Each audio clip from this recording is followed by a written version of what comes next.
اللهم إني أسألك علما نافعا.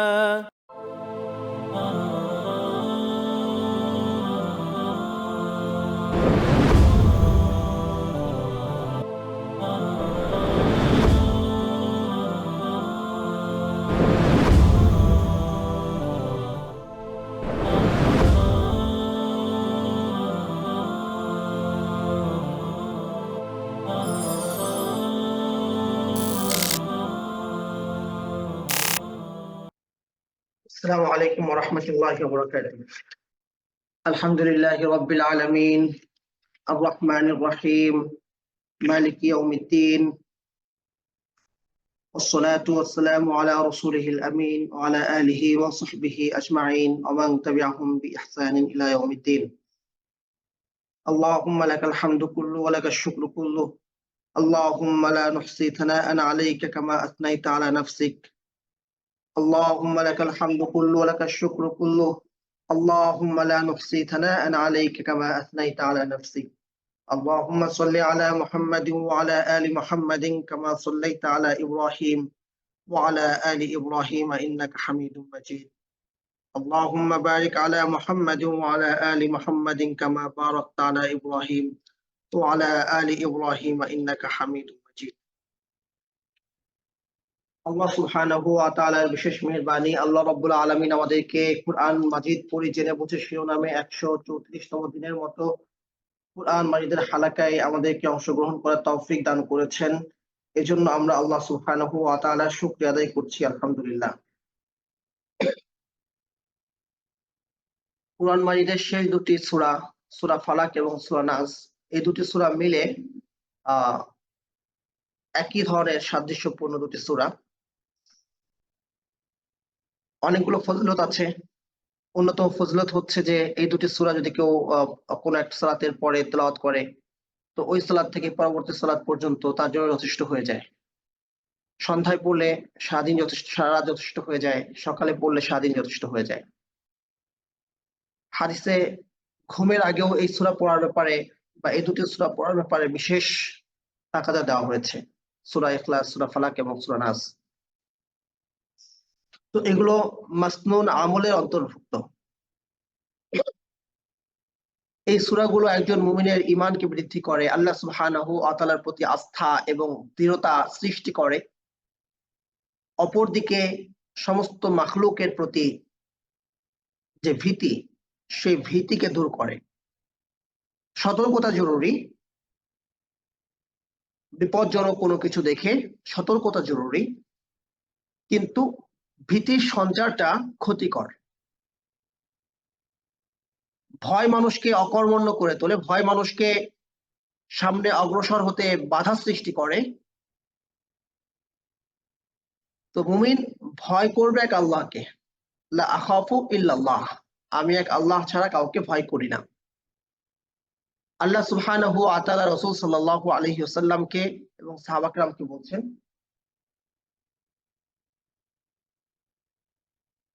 লা তাখাফুহুম, তাদেরকে ভয় করো না, আখশাউনি ইন কুনতুম মুমিনিন, আমাকে ভয় করো যদি তোমরা মুমিন হয়ে থাকো।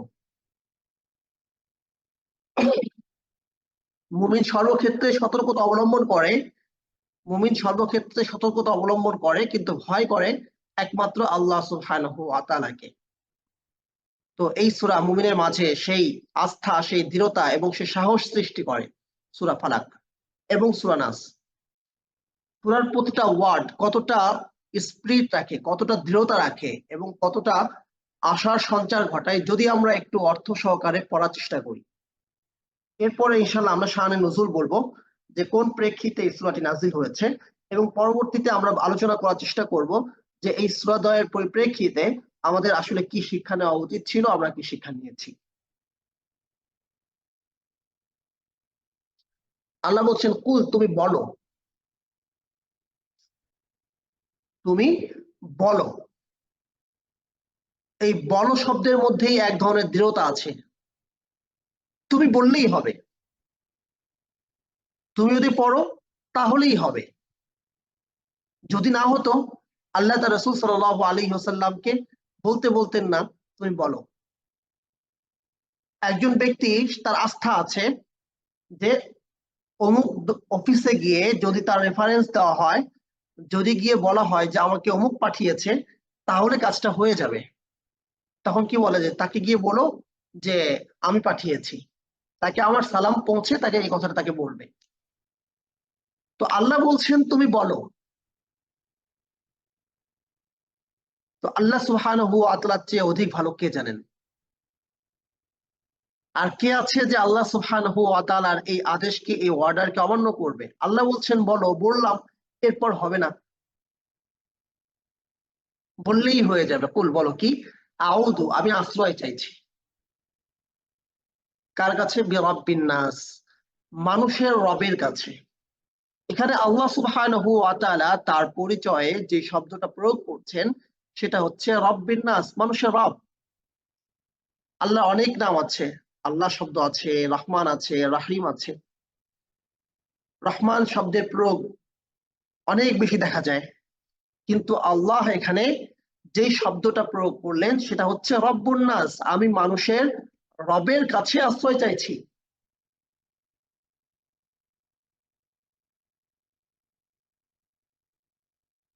এখানে দুই ধরনের আশার সঞ্চার ঘটায়। একটা হচ্ছে যে আমি আশ্রয় চাইছি আমার রবের কাছে। সন্তান তার পিতার কাছে নিরাপদ, সন্তান তার পিতার কাছে নিরাপদ। ছোট্ট একটা সন্তান, সে কিছুই পারে না, কোনো কিছু দেখে সে ভয় পেল, সে দৌড়ে বাবার কাছে আসে। হ্যাঁ, সে বাবার কাছে আসে। আগুন দেখে ভয় পেয়েছে, সে বাবার কোলে দৌড়ে আসছে। সন্তান তো আর জানে না যে বাবার কোলে আগুন দৌড়ে এলে সে আগুন থেকে বাঁচতে পারবে কিনা, এটা কিন্তু সন্তান জানে না, বাবা বাঁচাতে পারবে কিনা, কিন্তু তার এই আস্থা আছে বাবা তাকে বাঁচাবে। এখানে এলে সে নিরাপদ। বাবার সীমাবদ্ধতার কথা সন্তান জানে না, সে জানে যে এখানে এলে আমি নিরাপদ। এই জন্য সে যখনই বিপদে পড়ে বা কোনো কিছু হয় বা কেউ তাকে বকা দেয়, সে দৌড়ে মায়ের কোলে চলে আসে, বাবার কোলে চলে আসে, সে এই জায়গাটাকে নিরাপদ ভাবে। তো আল্লাহ সুবহানাহু ওয়া তাআলা আমাদের নিরাপত্তার জায়গাটা দেখাচ্ছেন, আমাদের আশ্রয়ের জায়গাটা দেখাচ্ছেন। এত পেরেশান তুমি হচ্ছ, কেন হচ্ছ? তুমি আল্লাহর আশ্রয় গ্রহণ করো। ঘূর্ণিঝড় শুরু হয়েছে, সাইক্লোন হচ্ছে, মানুষ গিয়ে আশ্রয় কেন্দ্রে আশ্রয় নিয়েছে, নেওয়ার পরে সে ওখানে বসে তাস খেলছে। আমরা যখন বিভিন্ন জায়গায় ত্রাণ দিতে যাই, গিয়ে দেখেছি যে ওখানে গিয়েও তাদের মধ্যে না কোনো পর্দা আছে, ওখানে বসে বসে তারা তাস খেলছে, ওখানে বসে তারা ঝগড়া করছে, ওখানে বসে কিভাবে মানে তাদের সমস্ত কিছুই চলছে ওখানে বসে বসে।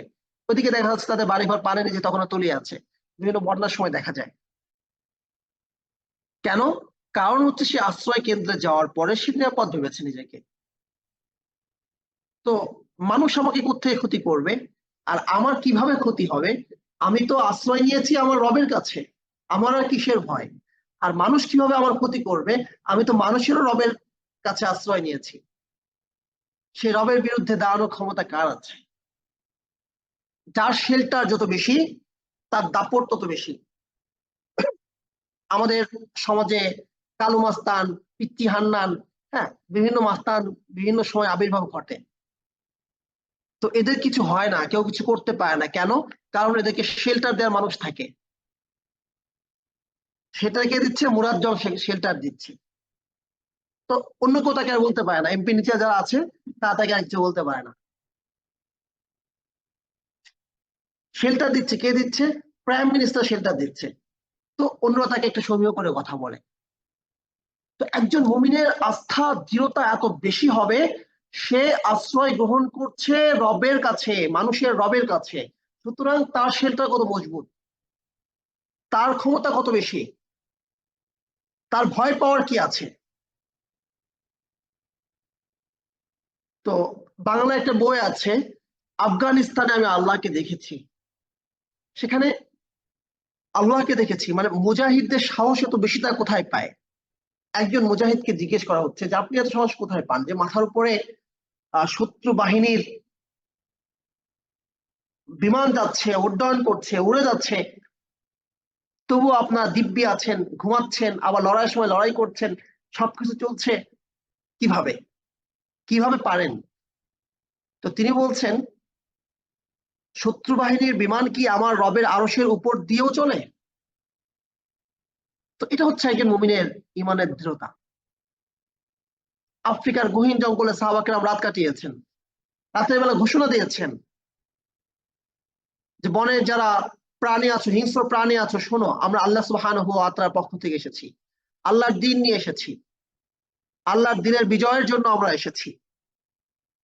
আমাদের কোনো ক্ষতি, আল্লাহর নামে তোমরা আমাদের কোনো ক্ষতি করবে না। বনের প্রাণী তাদের কথা শুনেছে।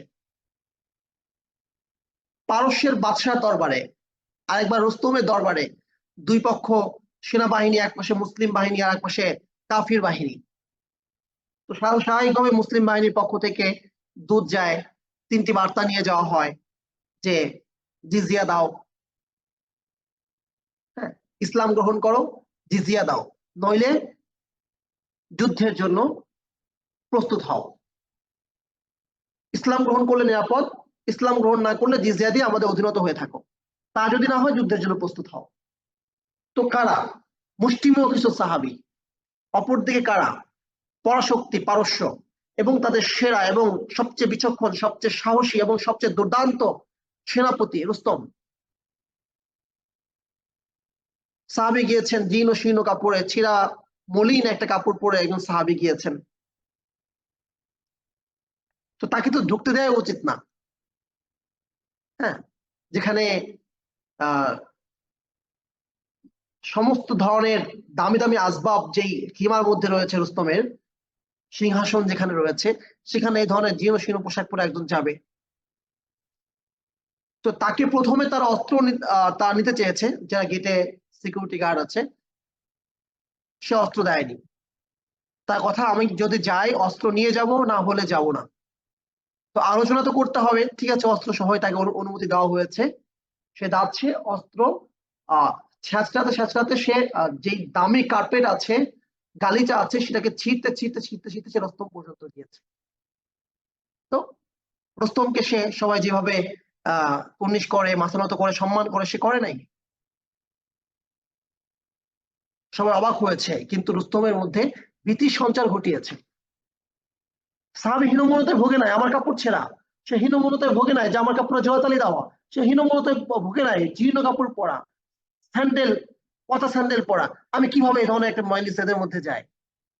কারণ সে আল্লাহ সুবহানাহু ওয়া তাআলার বার্তা নিয়ে এসেছে, দ্বীনের দাওয়াত নিয়ে এসেছে। তো এটা হচ্ছে একজন মুমিনের সাহস। এখনো দেখা যায় যে ইমানের বিভিন্ন বিষয় নিয়ে বিভিন্ন জন সরকারি বিভিন্ন আমলা মন্ত্রীর সাথে মিটিং করে, তো গিয়ে কি করে? সেলফি তোলে, গিয়ে কি করে? একসঙ্গে ছবি তোলে, এবং সে মনে করে আমি যে যাইতে পারছি আমি সফল হয়ে গিয়েছি। হীনমন্যতার আমরা এতটা নিচু পর্যায়ে আমরা পৌঁছে গিয়েছি, এতটা নিচু পর্যায়ে আমরা পৌঁছে গিয়েছি। ইমাম মালিক রহমতুল্লাহ আলাইহির কাছে খলিফা মনসুর চিঠি পাঠালেন। চিঠি পাঠিয়ে বললেন যে আমার সন্তানদেরকে যদি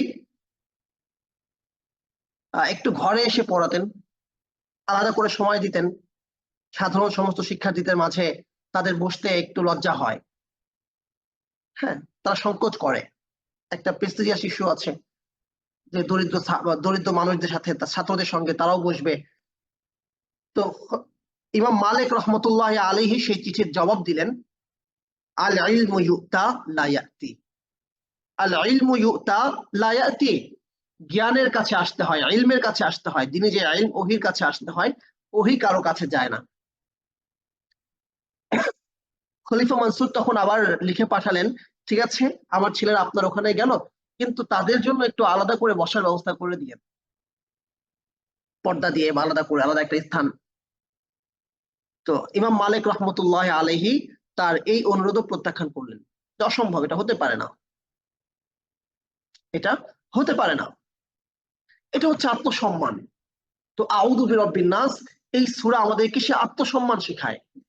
আমি তো আমার রবের শেল্টারে আছি, তো আমি কাকে পরোয়া করব? আমি কথা বলার ক্ষেত্রে কাকে গণনা করব? যদি কথা বলতে হয় দিনের কোনো ব্যাপারে, সেখানে বার্গেনিং হবে, আমি বলতে যাব না। হ্যাঁ, অনেক সময় দেখা যায় যে বিভিন্ন দাবি নিয়ে যাওয়া হয়, মন্ত্রী বা অমুক তমুকের ইসে তারা বলেছে, মুখের উপর ওখানে গিয়ে আর কথা বলতে পারে না। এটা ইমানি দুর্বলতার লক্ষণ। এগুলো ইমানি দুর্বলতার লক্ষণ। বস অন্যায় আদেশ করেছে, আমি মেনে নেই, কেন? ইমানি দুর্বলতার লক্ষণ, আমি কেন না করতে পারি না? যদি এমন হতো যে না, মালিক আমার খুব কাছের, আমাকে শেল্টার দেয়, আমি জানি যে আমার চাকরি হারাবে না, বস উল্টো আমাকে ভয় পাবে যে সে কিন্তু মালিকের লোক, তার কোনো কিছু বলার ক্ষেত্রে আমার সাবধানে বলতে হবে, না হয় আমার আমার বিরুদ্ধে যদি আবার লাগাই দেয় তাহলে কিন্তু আমার খবর আছে, বস গুলো কথা বলবে।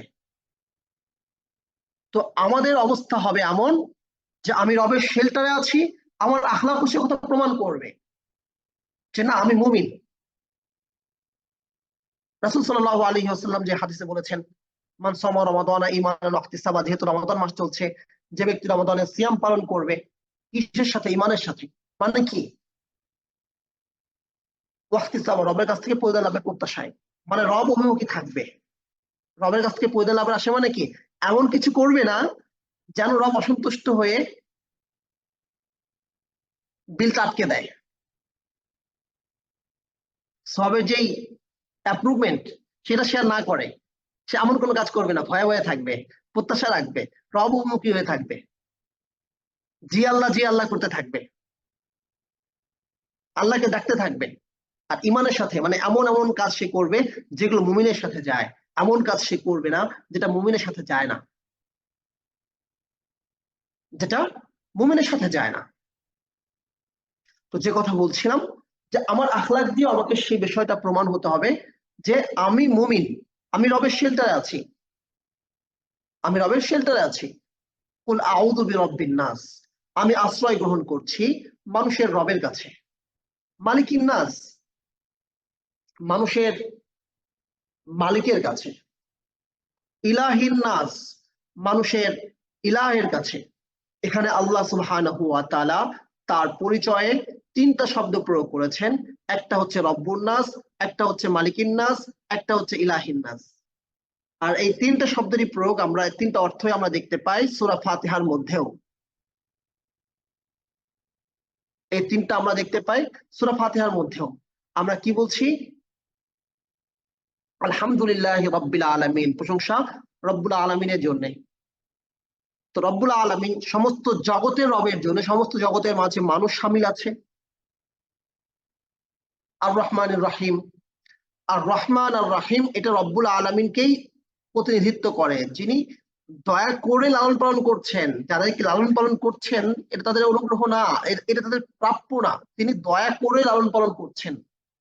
রব্বিন নাস, মালিকিন নাস, ওখানে কি ছিল? মালিক ইয়াউমিদ্দিন, বিচার দিবসের মালিক। এখানে আল্লাহ সুবহানাহু ওয়া তাআলা বলছেন মালিকিন নাস, মানুষের মালিক। দুনিয়াতে তো অনেকে মালিক দাবি করে, কিন্তু আখিরাতে কেউ মালিক দাবি করা থাকবে না, আল্লাহ সুবহানাহু ওয়া তাআলা সেটা ওখানে বললেন। এবং মানুষ যেন ভয়ে ভয়ে থাকে যে আমাকে কিন্তু সেই রবের সামনে দাঁড়াতে হবে, সেই ভয়টা সে যেন পায়। আর এখানে আল্লাহ বলছেন মানুষের মালিকের কাছে, তার মানে হচ্ছে আমরা পরাধীন, আমার একজন মালিক আছে, আমি তার আশ্রয়ে আছি। আমার আহ বিভিন্ন সময় দেখবেন যে মারামারি লাগে, কেন লাগে? লাগে হচ্ছে আওয়ামী লীগের এই গ্রুপের সেক্রেটারি গ্রুপের একজন ছেলেকে প্রেসিডেন্ট গ্রুপের একজন মায়ের দিয়েছে, দুজনেই আওয়ামী লীগ। হল লাইফে আমরা দেখেছি বহুবার, ককটেল ফুটাফুটি অনেক কিছু দেখেছি। তা তো আর জঙ্গি হবে না, তাদের তো কোনো সমস্যা হবে না। হ্যাঁ? তো ছাত্রদেরকে মারা হলো, প্রক্টর অফিস থেকে বলা হলো তারা অনুমতি ছাড়া কেন এখানে কোরআন তেলাওয়াতের আসর বসালো। কিন্তু যারা মারলো তারা কেন মারলো সেই প্রশ্নটা কিন্তু করা হয় নাই, ওটা অনুমোদিত ছিল সম্ভবত। তো যে কথা বলছিলাম যে আমার গ্রুপের একজন ছেলেকে ওই গ্রুপের একজন ফাও খাওয়া নিয়ে মারছে, যেটা হয়, এটা নিয়ে কি হচ্ছে, হলের একজন সেক্রেটারি পর্যন্ত সে লেগে যাচ্ছে, ইউনিভার্সিটির প্রেসিডেন্ট সেক্রেটারির মতো লেগে যাচ্ছে, এবং এগুলো নিয়ে সারা দেশে বার্গেনিং হচ্ছে। একই গ্রুপের মধ্যে অমুকের অনুসারী অমুকের অনুসারী, সামান্য ব্যাপার নেই, আমার অনুসারীকে তার অনুসারী এটা বলেছে, লেগে যাচ্ছে লিডার পর্যন্ত, এটা নিয়ে মারামারি লেগে যাচ্ছে, গ্রাম গ্রাম লেগে যায়। তো সেখানে যখন আপনি আপনার আহ আপনি আপনার আল্লাহকে মালিক হিসাবে গ্রহণ করবেন, আর আপনার কেউ ক্ষতি করবে, আপনার মালিক দেখবেন কিছু বলবেন না? কিছু বলবেন না? তো এটা হচ্ছে ইমানের দৃঢ়তা। আল্লাহ রাসূল সাল্লাল্লাহু আলাইহি ওয়াসাল্লাম একটা হাদিসে কুদসি বলেন যে মান আদালি ওয়ালিয়ান ফাকাদ আযানতু বিল হারবি, যে আমার কোন ওলির সাথে কেউ শত্রুতা পোষণ করে আমি তার বিরুদ্ধে যুদ্ধের ঘোষণা দিলাম। কে বলছেন? আল্লাহ সুবহানাহু ওয়া তাআলা একটা হাদিসে কুদসিতে, যে আমার কোন ওলির বিরুদ্ধে শত্রুতা করে আমি তার বিরুদ্ধে যুদ্ধের ঘোষণা দিলাম। মান আদালি ওয়ালিয়ান ফাকাদ আযানতুহু বিল হারবি, যুদ্ধের ঘোষণা দিলাম। এটা হচ্ছে বিষয় যে আমার একজন মালিক আছে, আমি তার আশ্রয় গ্রহণ করেছি, সুতরাং আমি ততটুকু নিরাপদ। স্বাধীনতা বলতে কিছু নাই কোন মানুষের জীবনে, স্বাধীনতা বলতে কিছু নাই।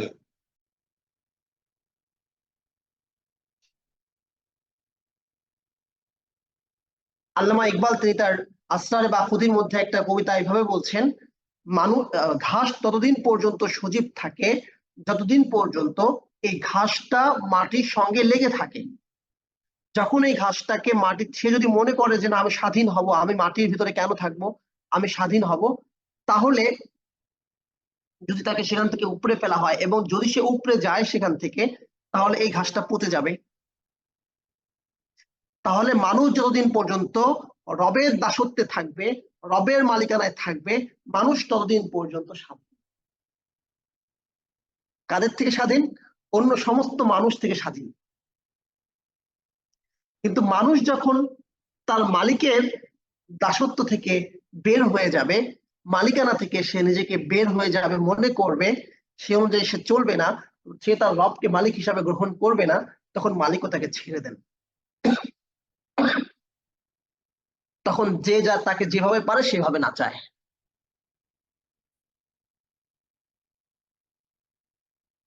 যে যেভাবে পারে সেভাবে তাকে নাচায়। মুনাফিকদের কথা আল্লাহ সুবহানাহু ওয়া তাআলা বলছেন, মুদাবদাবিনা বাইনা যালিক, এরা টালমাটাল অবস্থায় থাকে। মুনাফিকদের অবস্থা কি? টালমাটাল অবস্থা। কিন্তু এটা মুমিনের অবস্থা না। এজন্য মানুষের রব, আমার একজন রব আছেন, আমি আমার একজন মালিক আছেন, আমি সেই মালিকের অধীন আছি, এতটুকু বিশ্বাস যদি থাকে, তাহলে কোন মালিক মানুষ আমায় ক্ষতি করতে পারবে না। ইলাহিন নাস, মানুষের ইলাহের কাছে। এটাও সূরা ফাতিহাতে এসেছে, ইয়াকা না'বুদু ওয়া ইয়াকা নাস্তাঈন, তোমারই ইবাদত করি, যার ইবাদত করা হয় তাকে ইলাহ বলা হয়।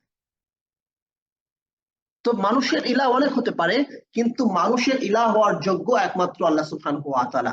কেউ ইলাহ রূপে গ্রহণ করেছে মূর্তিকে, কিন্তু সে তো ইলাহ নয়, মানুষ গ্রহণ করেছে, সে তো ইলাহ নয়। কেউ ইলাহ রূপে গ্রহণ করেছে জিনকে, কিন্তু সে তো ইলাহ নয়। মানুষের ইলাহ হতে পারেন, মানুষের ইলাহ একমাত্র আল্লাহ সুবহানাহু ওয়া তাআলা। তো আমি যার ইবাদত করছি তার কাছে আমি আশ্রয় চাইছি, মিন শাররিল ওয়াসওয়াসিল খান্নাস। এখান থেকে এটাও বোঝা যায় যে মানুষের ইলাহের কাছে, তার মানে হচ্ছে আশ্রয় চাওয়াটাও একটি ইবাদত। এই ইবাদত যদি আল্লাহ সুবহানাহু ওয়া তাআলা ছাড়া ভিন্ন কারো কাছে চাওয়া হয়, আল্লাহ সুবহানাহু ওয়া তাআলা ছাড়া ভিন্ন কারো কাছে চাওয়া হয়, সেটাও শিরক হবে। তো আশ্রয় চাইছি কি থেকে? মিন শাররিল ওয়াসওয়াসিল খান্নাস, ওয়াসওয়াসা প্রক্ষেপণকারী গোপন ব্যক্তি থেকে, মানে জিন থেকে এবং মানুষ থেকে। জিন ওয়াসওয়াসা প্রক্ষেপণ করতে পারে এবং সে গোপন থাকে। জিন ওয়াসওয়াসা প্রক্ষেপণ করতে থাকে, খন্নাস মানে কি? গোপন, যারা দেখা যায় না। তো এই শব্দটাকে আমরা বাংলায় শয়তান অর্থে ব্যবহার করি। খন্নাস একটা, অনেকে গালি দেয়, উচিত নয়, মানে বলছি কি অর্থে ব্যবহার করা হয় বাংলায় নেগেটিভলি, গালি অর্থে। কারণ খন্নাস হচ্ছে জিন, যে গোপন থাকে।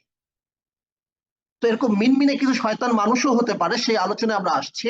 কিন্তু প্রথম পর্যায়ে খন্নাস মানে হচ্ছে যাকে, যার এই শয়তানটা দেখা যায় না, খন্নাস মানে মিনমিনে অস্ত্রতা প্রক্ষেপণকারী শয়তান থেকে আমি আশ্রয় চাইছি। আল্লাযী ইউওয়াসওয়িসু ফি সুদুরিন নাস, যে মানুষের অন্তরে অস্ত্রতা প্রক্ষেপণ করে, মিনাল জিন্নাতি, জিনও হতে পারে, ওয়ান নাস, মানুষও হতে পারে। তো প্রথম যদি আমি জিন ধরি, জিন থেকে আশ্রয় গ্রহণ করতে হবে কার কাছে? আল্লাহ সুবহানাহু ওয়া তাআলার কাছে। আমাদের সমাজ আশ্রয় চায় কার কাছে? জিনের কাছে।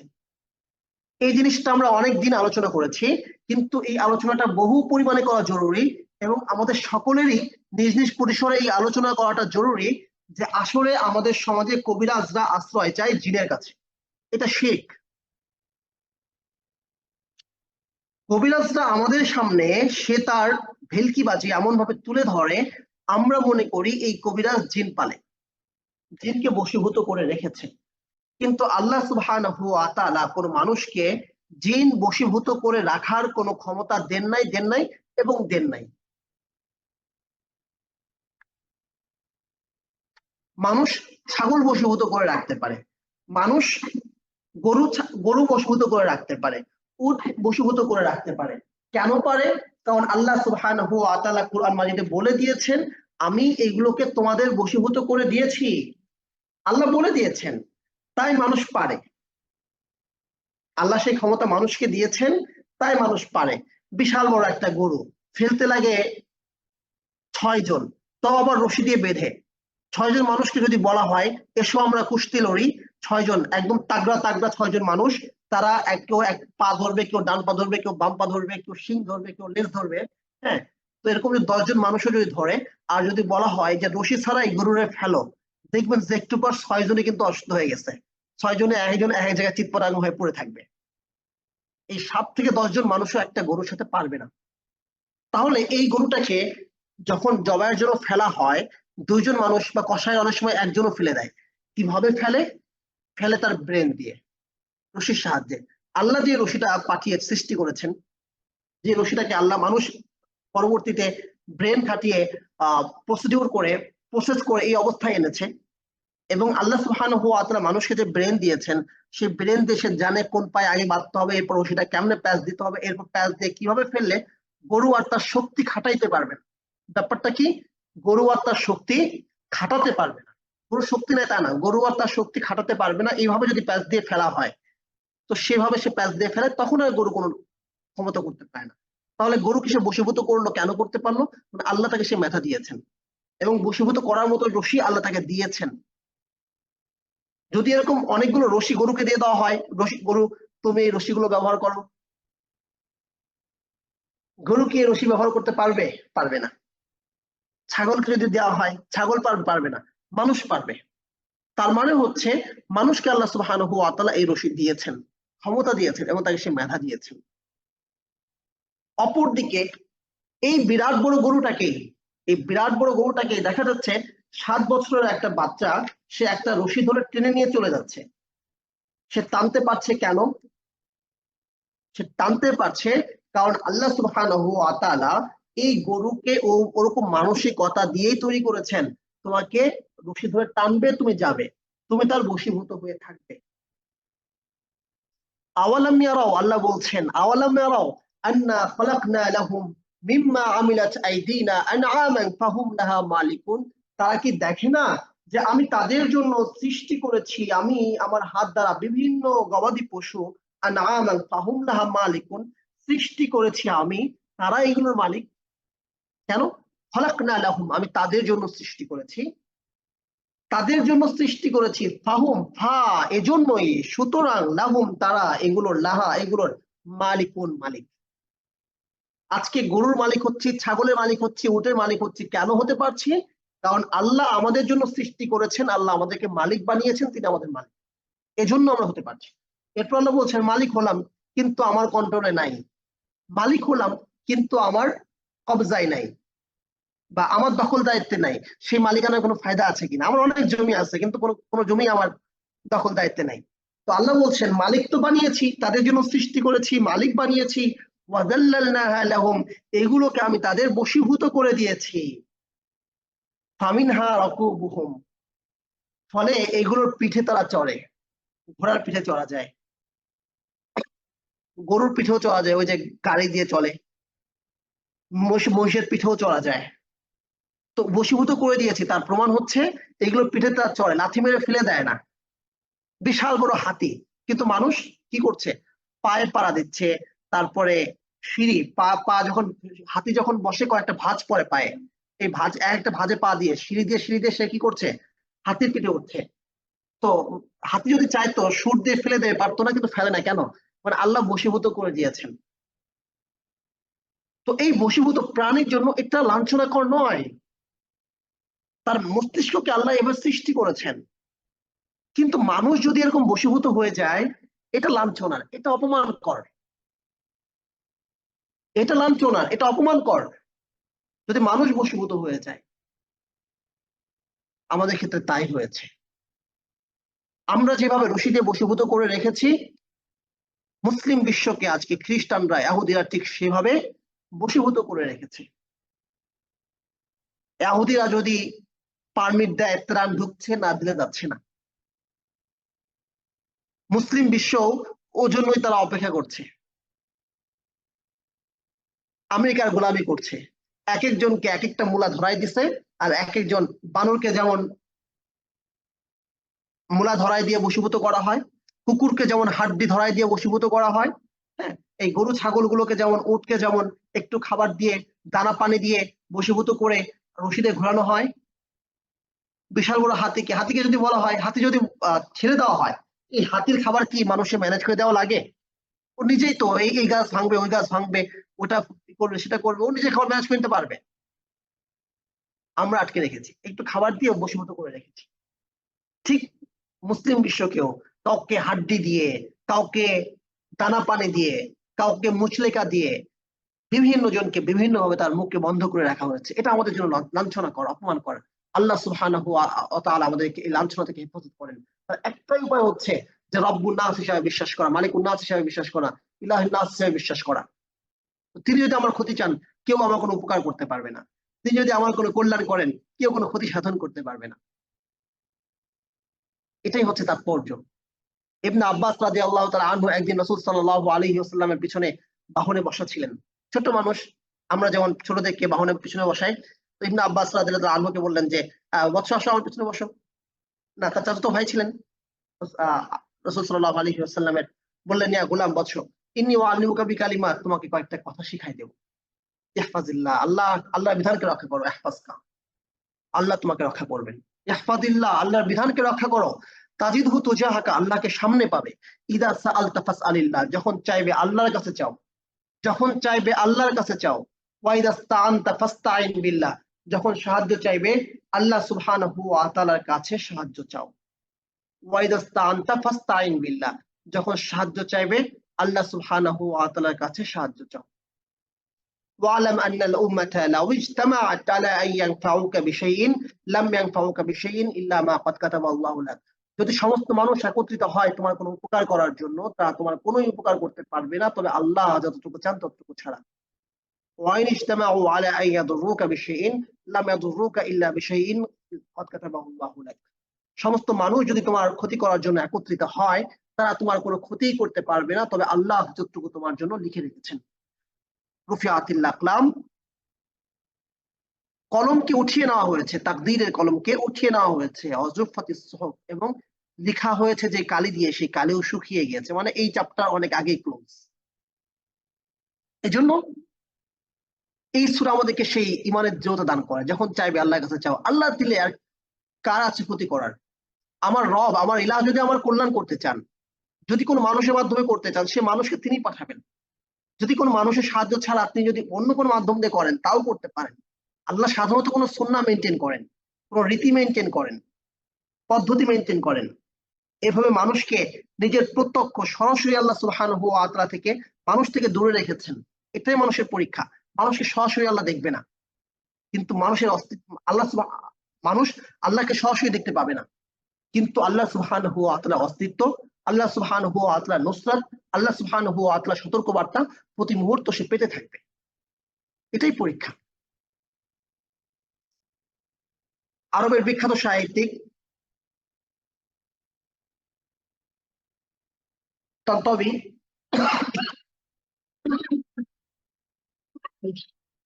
আলিয়া তন্তাবী, উনি একজন কাজীর কথা উল্লেখ করছেন। তো সে তার বন্ধুদের সঙ্গে কাজী বিকালবেলা আড্ডা দিচ্ছিল।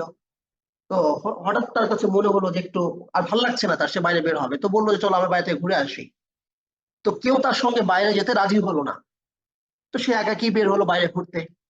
তো বাইরে ঘুরতে বের হওয়ার পরে সে হাঁটতে হাঁটতে সে দেখলো যে দূরে এক জায়গা থেকে একজন মহিলার কিছুটা বিলাপ করার মতো কান্নার আওয়াজ আসছে। তিনি সেখানে এগিয়ে গেলেন, গিয়ে বললেন তোমার কি হয়েছে? তো বললো যে আমার এই যে ছোট ছোট চারটা বাচ্চা আছে। তো সমস্যা কি? সমস্যা হচ্ছে আমার স্বামী বাচ্চা সহ আমাকে তাড়িয়ে দিয়েছে। তো তাড়িয়ে দিয়েছে ভালো কথা, তো তাহলে তুমি এখানে যে কাজী আছে কাজীর কাছে যেতে, এখানে যে গভর্নর আছে তার কাছে যেতে। উনি বলছেন যে আমি সেই গ্রামের একজন মহিলা, আমি তো এ পর্যন্ত এসেছি, কিন্তু কাজীর দরবারে আমি কিভাবে যাব? আমি সেই এক্সেস কিভাবে পাবো? আর গভর্নরের কাছেই আমি কিভাবে যাব? তো আমার তো কেউ নেই, আমার আছেন আল্লাহ।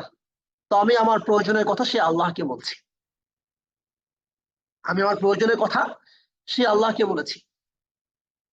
তো কাজী কেঁদে দিলেন, কেঁদে দিয়ে বলছেন যে আপনি যে আল্লাহকে বলেছেন সে আল্লাহ আপনার ডাকে সাড়া দিয়েছেন। কাজীর দরবারে আপনাকে যেতে হয়নি, আল্লাহ আপনার দরবারে কাজীকে নিয়ে এসেছেন। আপনাকে কাজীর দরবারে যেতে হয়নি, সে কাজীকে আল্লাহ সুবহানাহু ওয়া তাআলা আপনার দরবারে এনেছেন। আল্লাহ বলছেন উদউনি আস্তাজিব লাকুম, আমাকে ডাকো আমি তোমার ডাকে সাড়া দেব। উদউনি আস্তাজিব লাকুম, আমাকে ডাকো আমি তোমার ডাকে সাড়া দেব। আল্লাহ বলছেন সাড়া পাই না, তার মানে কি আমি ডাকতে জানি না, আমি ডাকতে পারি না, আমি ডাকিনি আল্লাহকে। দোয়া করছি এমন ভাবে, এত তাড়াহুড়া করে, যেন ভাবসাব এমন, আল্লাহ তোমার ইচ্ছা হলে দাও, না হলে না দাও, আমি কিন্তু গেলাম। মানে আমার কোনো প্রয়োজন নাই, প্রয়োজনটা আল্লাহর। নাউজুবিল্লাহ, প্রয়োজনটা আল্লাহর।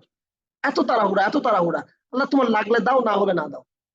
দোয়া করছে, দৃষ্টিটা আরেকদিকে, তার মনোযোগ আরেকদিকে। ফর্মালিটি জাস্ট মেনটেন করা। সর্বশেষ কবে আমরা কেঁদেছি? দোয়ায় কেঁদেছি। সর্বশেষ কবে আমাদের চোখ থেকে অশ্রু ঝরেছে? কবে অশ্রু ঝরেছে সর্বশেষ? আলহামদুলিল্লাহ, গাজা নিয়ে আমরা একটা ফান্ডিং করছিলাম, ইতিমধ্যে আমাদের অর্থ মিশর পর্যন্ত পৌঁছেছে। এখন আমাদের কাছে আরো প্রায় 4 লাখের উপরে সামথিং আমাদের কাছে আরো জমা আছে, 4-5 লাখ হবে, কিন্তু যেটা আমরা পাঠিয়েছি। তো যত মানুষের সহযোগিতা এখানে মিশে আছে, সামান্য একটা পোস্ট, দুটো পোস্ট, একটা জায়গায় দুটো জায়গায় মেনশন করা, মানুষের কানে কানে পৌঁছে গিয়েছে যে আমরা সহযোগিতা গ্রহণ করছি, মানুষ পাঠাচ্ছেন। এত মানুষ যদি দোয়া করতো, এত মানুষ যদি কাঁদতো, পৃথিবীতে সব আছে, কোনো কিছু, খাদ্যের পরিমাণ বেড়েছে, জনসংখ্যা বেড়েছে, সবকিছু বাড়ছে, কিন্তু চোখের অশ্রুটা কেন জানি কমে যাচ্ছে। কেন জানি চোখের অশ্রুটা কমে যাচ্ছে। এটা বাড়ানো উচিত, এটার উর্বর ফলন হওয়া উচিত। চোখের অশ্রু আল্লাহর দরবারে আল্লাহ দিবেন। তো আমাদের কান্না করা উচিত তাহাজ্জুদে, নিজের জন্য, সন্তানদের জন্য, পরিবারের জন্য। এমন একটা পৃথিবীতে আমরা আছি, যে পৃথিবীতে যদি আল্লাহ সুবহানাহু ওয়া তাআলা না চান, আমাদের পক্ষে ঈমান নিয়ে থাকা বড় মুশকিল, বড় মুশকিল। চতুর্দিক থেকে ফিতনা। আমরা তো চলে যাচ্ছি আমাদের সন্তানদেরকে কতটা অনিরাপদ একটা পৃথিবীতে রেখে যাচ্ছি, কতটা অনিরাপদ। তো এই জন্য এই দোয়াগুলো করা, কান্নাকাটি করে করা, যে আমি আশ্রয় গ্রহণ করছি আল্লাহর কাছে শয়তান থেকে। তো যে কথা বলছিলাম, শয়তান থেকে আশ্রয় গ্রহণ করা, গ্রহণ করতে হবে কার কাছে? আল্লাহর কাছে। অন্য কোনো জিনের কাছে করা যাবে না, সেটা শিরক হয়ে যাবে। এই জন্য আল্লাহ কি বলছেন? ইলাহিন নাস, মানুষের ইলাহির কাছে। অর্থাৎ এই আশ্রয় চাওয়াটাও একটা ইবাদত। আশ্রয় চাওয়া, এটা কি সাহায্য চাওয়া না? আমি আশ্রয় চাইছি, আপনি আমাকে আশ্রয় দেন, এটা কি সাহায্যের একটা অংশ কিনা? তো আশ্রয় চাচ্ছি আল্লাহর কাছে, সাহায্যটাও আল্লাহর কাছেই চাইতে হবে। ইয়াকা নাবুদু ওয়া ইয়াকা নাস্তাইন, আপনারই কাছে সাহায্য চাই। সাহায্য চাওয়াটা যে একটা ইবাদত, এটা আমরা ভুলে যাই।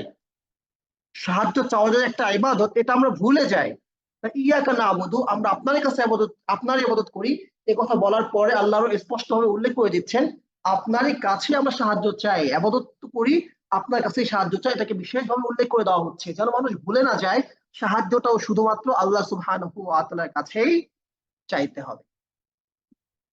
তাহলে জিন থেকে বাঁচার জন্য আল্লাহ সুবহানাহু ওয়া তাআলার কাছে আশ্রয় চাওয়া, কোনো জিনের কাছে আশ্রয় না চাওয়া।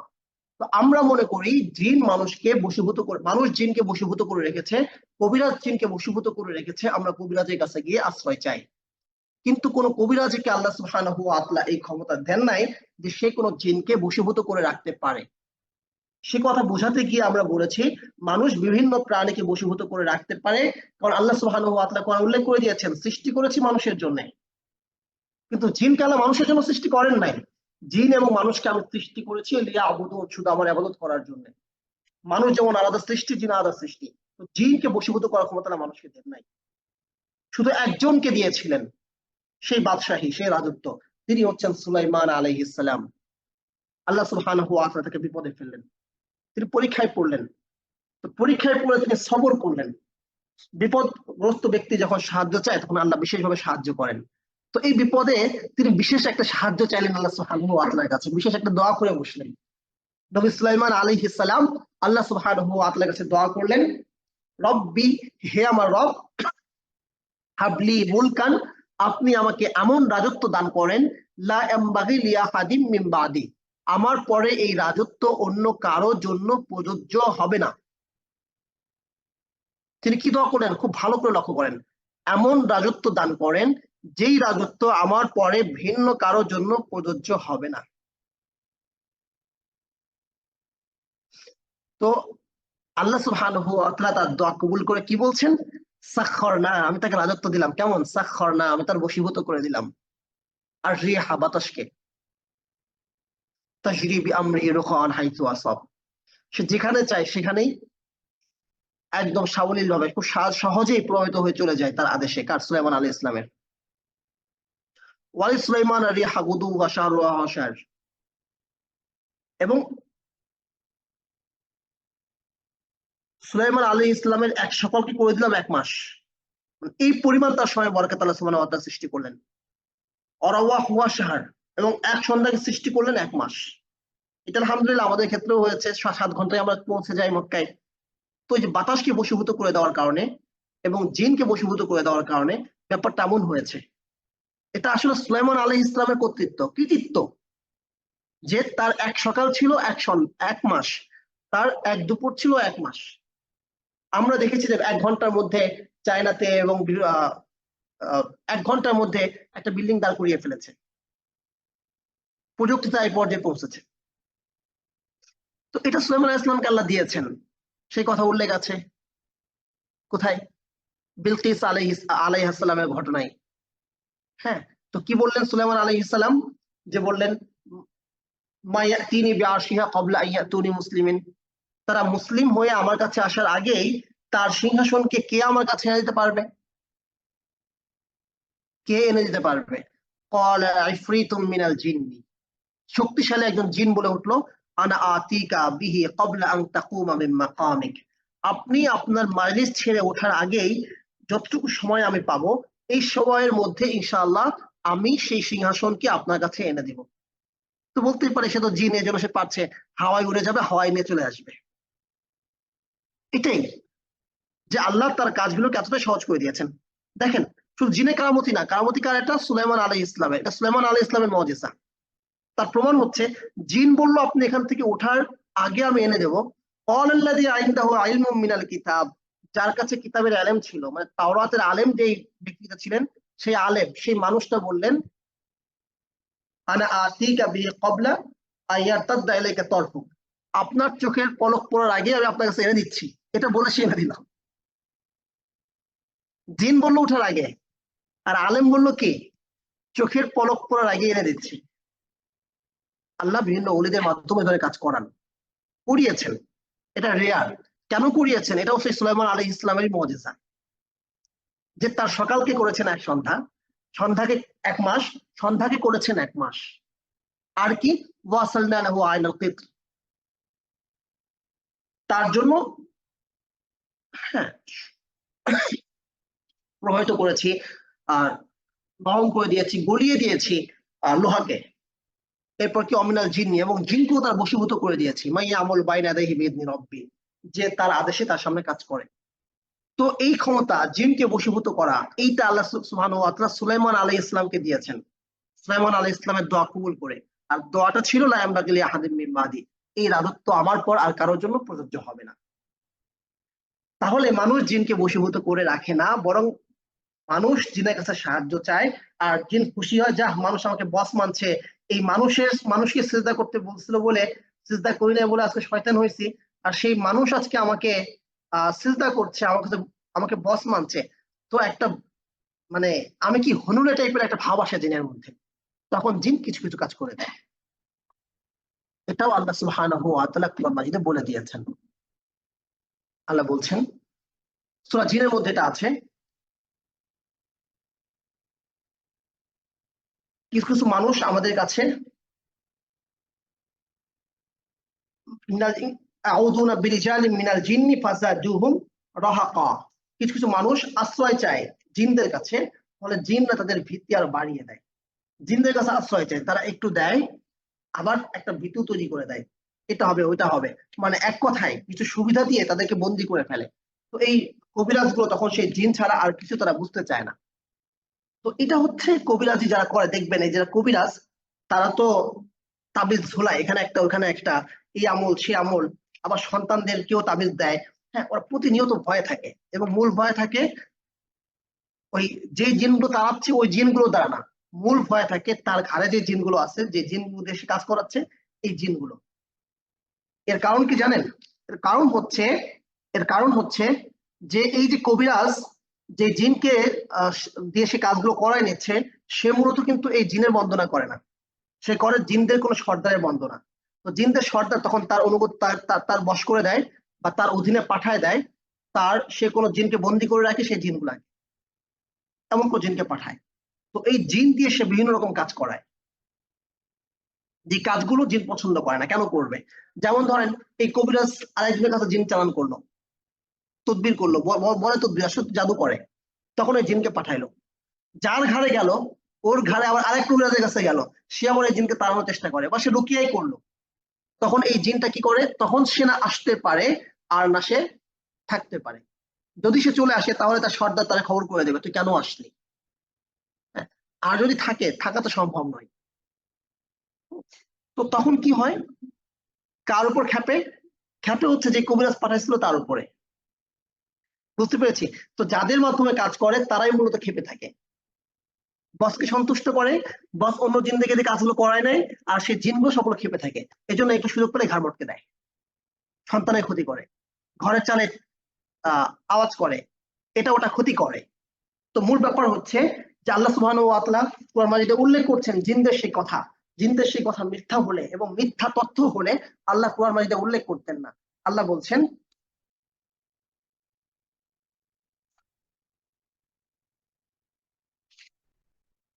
ওয়ান্নাহু কানা রিজালুম মিনাল ইনসি, কিছু কিছু মানুষ ইয়াউযুনা বিরিজালিম মিনাল জিন্নি, জিনদের কাছে সাহায্য চায়, ফাসাদুহুম রাহাকা, জিনরা আরো ভীতি বাড়ায় দেয়, এবং এটা শিরক।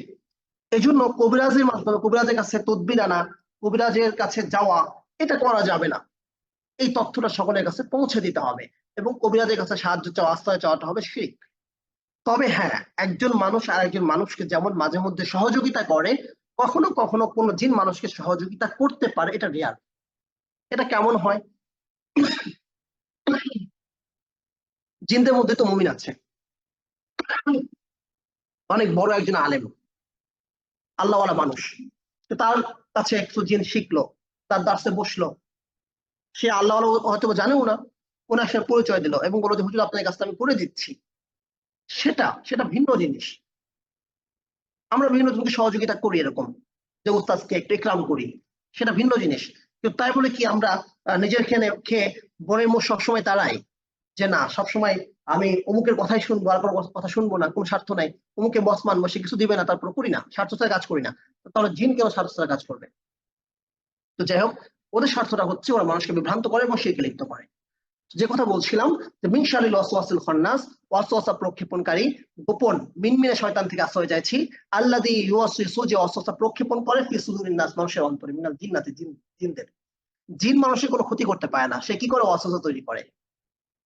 হ্যাঁ, ওয়াসওয়াসা তৈরি করে, অনেক ধরনের জাদু হয়, সে আলোচনা এখন আমরা যাব না। তো সমস্ত জাদু, কেউ দেখে যে তার শরীরে সাপ পেঁচায় আছে, একজন পেশেন্ট যেমন, তিনি চাকরি করতেন, বুয়েটের ইঞ্জিনিয়ার সেই বোনটা, কিন্তু তার সমস্যাটা হচ্ছে সে একদম টের পায় সাপ একজন তাকে জড়ায় আছে, সাপ থেকে বাঁচার চেষ্টা করে, সে হাত দিয়ে সাপ ধরে, সাপ তাকে কামড়ায়, সে টের পায়, কিন্তু কোনো সাপ দেখা যায় না। সাপ তো নাই। তো এটা আসলে কোথায় প্রবলেমটা হচ্ছে, কোথায় প্রবলেম হচ্ছে মস্তিষ্কে। ওই যে ইউয়াসওয়াসু, সে ওয়াসওয়াসা প্রক্ষেপণ করছে, মনে হচ্ছে সাপ, প্রচন্ড পেট ব্যথা করে।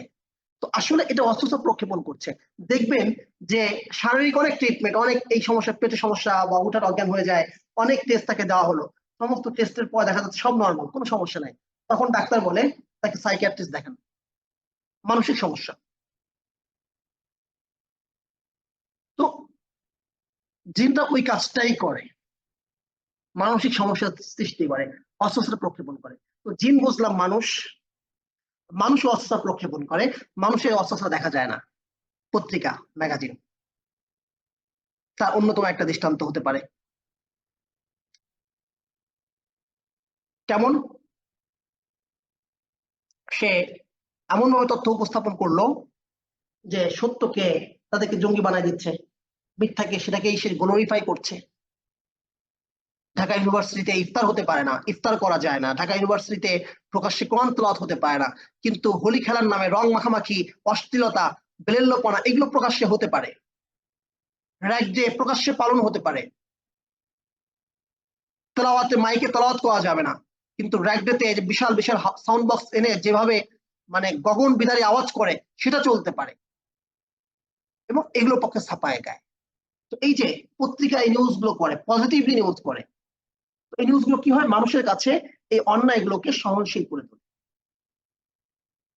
এটা হচ্ছে মানুষ শয়তান। ক্লোজ আপ, কাছে আসার গল্প সে খুব সুন্দরভাবে উপস্থাপন করছে, এখানে খারাপ কিছু হয় না। এটা হচ্ছে শয়তান। হুমায়ুন আহমেদ, এগুলো হচ্ছে শয়তান, যে এদের বীজগুলো যে কোথায় আছে বোঝা যায় না।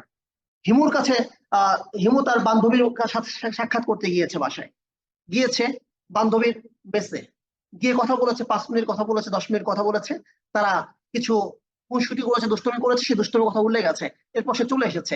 এগুলো হচ্ছে সামাজিক ভদ্র উপন্যাস, খারাপ কিছু তো এখানে নাই। তো আমরা কি বলছি না, ভালো কথাই তো, খারাপ কিছু নাই, পড়তে দাও না বাচ্চাকে। কিন্তু বাচ্চা এখান থেকে কি মেসেজটা পেলো, বান্ধবীর মেসে বন্ধু যেতেই পারে, মেয়ের রুমে ছেলে যেতেই পারে, ক্লাসমেট ক্লাসমেটের রুমে যেতেই পারে, এই মেসেজটুকু সে পেল।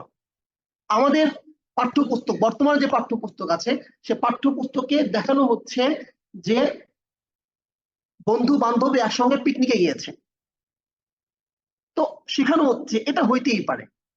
এখন বাস্তবতা কি বলে, সে কিন্তু আর কিছু উল্লেখ করে না, বন্ধু তার মেসে গিয়েছে, বান্ধবী মেসে গিয়েছে, এবং সে পুরো রুম খালি, হল একা, পুরো রুম একা বা পুরো ফ্ল্যাট একা, আর কেউ নাই।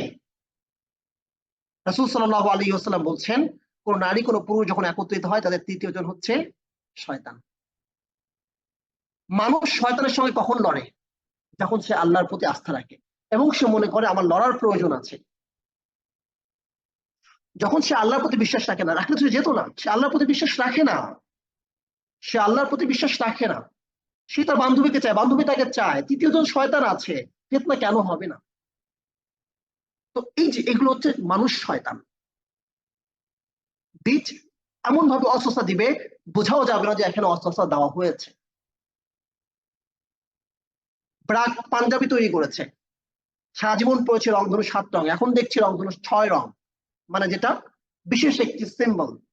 সে ডিজাইন করেছে 6 রং দিয়ে ডিজাইন করেছে,